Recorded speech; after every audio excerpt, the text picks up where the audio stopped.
धन्यवाद. सन्माननीय विचारमंच, आजच्या या कार्यक्रमाच्या अध्यक्षा, सन्माननीय या तुमच्या अध्यापक विद्यालयाच्या प्राचार्या लोणागरे मॅडम, आपले गुरुजन सन्माननीय ठाकूर सर, सन्माननीय वाकोडे सर, आणि ज्यांच्या प्रतिमेचं पूजन केलं त्या खऱ्या क्रांतिज्योती सावित्रीबाई फुले. आणि मला अभिमानानं सांगावं असं वाटतं की ज्या सभागृहामध्ये मी व्यक्त होण्यासाठी आलेलो आहोत त्या सर्व सभागृहामध्ये सावित्रीबाई फुलेच्या खऱ्या वारसदार इथं उपस्थित आहात. खऱ्या अर्थानं मातृसत्ताक जी संस्कृती आहे ते संस्कृतीचं प्रतीक आपल्या या विद्यालयामध्ये पाहावयास मिळते. त्यामुळे मी स्वतःला एक भाग्यवानच समजतो, कारण असा फार कमी वेळेस मी व्याख्यानाला उपस्थित राहिलो की ज्या क्षणामध्ये सभागृहामध्ये एक दोन व्यक्ती जर सोडले तर बाकी सर्व महिला वर्गच. त्यातलंच हे एक व्याख्यान असो. ज्या मातृभूमीमध्ये स्त्रियांना चूल आणि मूल एवढंच संबोधून घरामध्येच कोंडल्या जात होतं, त्या शृंखलेला तोडून तुम्हा आम्हाला विशेष करून स्त्रियांना बंधनापलीकडे जाऊन सर्व समाज माध्यमातून एक चातुर्वर्ण्य व्यवस्थेतून बाहेर काढून एक उच्चस्थानी निर्माण केलं, आपलं स्थान निर्माण केलं. ह्या सर्व महामानवांच्या कृपेमुळे आपल्या प्रत्येक क्षणामध्ये ती तळमळ आपल्या मनामध्ये असली पाहिजे. मंचावर जर पाहिलं तर एका बाजूला एका देवीचा फोटो आहे आणि दुसऱ्या बाजूला एक स्त्रीचा फोटो आहे. आपल्या कार्य आणि कर्तृत्वामुळे एक स्त्री ही दैवत्वाची बरोबरी करू शकते, हा संदेश एका छोट्याशा कृतीतून आपल्याला इथून दिसून येतो. एक छोटीशी कृती आहे. प्रतिमेचं पूजन करणं, कुठल्याही कार्यक्रमाची सुरुवात करणं हे आपलं एक प्रोटोकॉलाचा भाग आहे. परंतु एक स्त्री आपल्या कार्यानं दैवत्व रूपापर्यंत जाते आणि एका देवीच्या बरोबर त्या प्रतिमेची पूजा केली जाते. त्या देवीमुळेच आपण आज सभागृहामध्ये उपस्थित आहोत. कारण अंगावर शेण फेकून तुम्हा आम्हा शिक्षणाची दारं खुली करणारी ही स्त्री क्रांतिज्योती सावित्रीबाई फुले, क्रांतिसूर्य महात्मा ज्योतिराव फुले, डॉक्टर बाबासाहेब आंबेडकर, राजर्षी शाहू महाराज, छत्रपती शिवाजी महाराज, राष्ट्रमाता मासाहेब जिजाऊ, अहिल्याबाई होळकर, कितीतरी महामानवांनी आपल्या तुम्हा आमच्यासाठी काम केलेलं आहे. काम करताना असंख्य अडचणी येतात. तुम्ही हे आज शिक्षण घेत आहात. परिस्थिती शिक्षणाची सातत्याने बदलत आहे.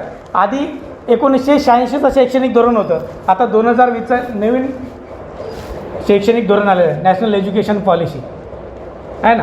बदल हा काळाची गरज आहे आणि या बदलानुसार आपल्यालाही त्या ढाच्यामध्ये गोळावं लागेल. जसं आपण भावी शिक्षिका आहात, आमच्यासोबत खांद्याला खांदा लावून तुम्हीही निश्चित अध्यापनाचं पवित्र कार्य करणार.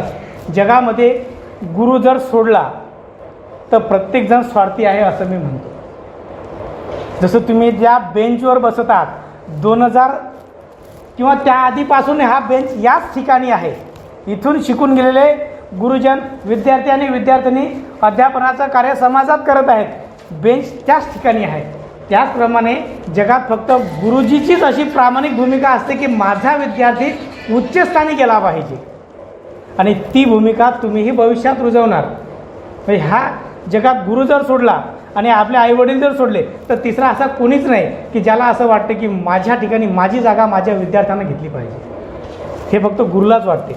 मग आपलं हे शिक्षणाचं पवित्र दालन आहे. त्या पवित्र दालनामध्ये तुम्ही खऱ्या अर्थानं इथं शिक्षण घ्या आणि समाजाचं जे ऋण आहे ते आपल्या सेवेतून व्यक्त करण्यासाठी, सेवेतून पुढे नेण्यासाठी आपण निश्चित घडलं पाहिजे. परंतु ह्या गोष्टी मात्र आपल्याला स्वतःला कराव्या लागतील. तसं राष्ट्रमाता मासाहेब जिजाऊ यांनी जगात पहिल्यांदा बचत गटाची स्थापना केली. बचत गट असा की स्त्रियांना गोळा करायचं, त्यावेळेस युद्धावर सर्व पुरुष मंडळी जायची, स्त्रियांना गोळा करायचं आणि स्त्रियांना तलवारींना मुठी लावण्याचं काम केलं जातं. कापसाचा आणि तसं कापडाची रुई बांधून त्या मुठींना आवरण घालायचं. हे केवळ आणि केवळ राष्ट्रमाता मासाहेबच्या जिजाऊंच्या संकल्पनेतून उदयास आलेलं एक नवीन संशोधन आहे. मग त्याच विचारसरणीचे आपण असलो पाहिजे. सर्व माता भगिनी आहात, सर्व महिला वर्ग आहे. विचारांचा कृती बदल असली पाहिजे आणि बदल हा सातत्याने असला पाहिजे. पुस्तक वाचायचे असतात. पुस्तक वाचल्यानं मस्तक सुधारते आणि सुधारलेलं मस्तक पुन्हा पुढेही नतमस्तक होत नाही. हा आमचा भारताचा ज्वलंत इतिहास आहे. एक पुस्तक काय करू शकते? एक पुस्तक विचारानं मस्तक सुधारू शकते. महात्मा ज्योतिराव फुले यांच्या हाती एक पुस्तक सापडलं ज्याचं नाव आहे राईट्स ऑफ मॅन. मानवाचे अधिकार पुस्तक वाचलं ना. डॉक्टर बाबासाहेब आंबेडकरांच्या हाती एक पुस्तक सापडलं, केळुसकर यांनी दिलेलं. ते पुस्तक होतं गौतम बुद्ध. त्यांनी बुद्ध वाचला.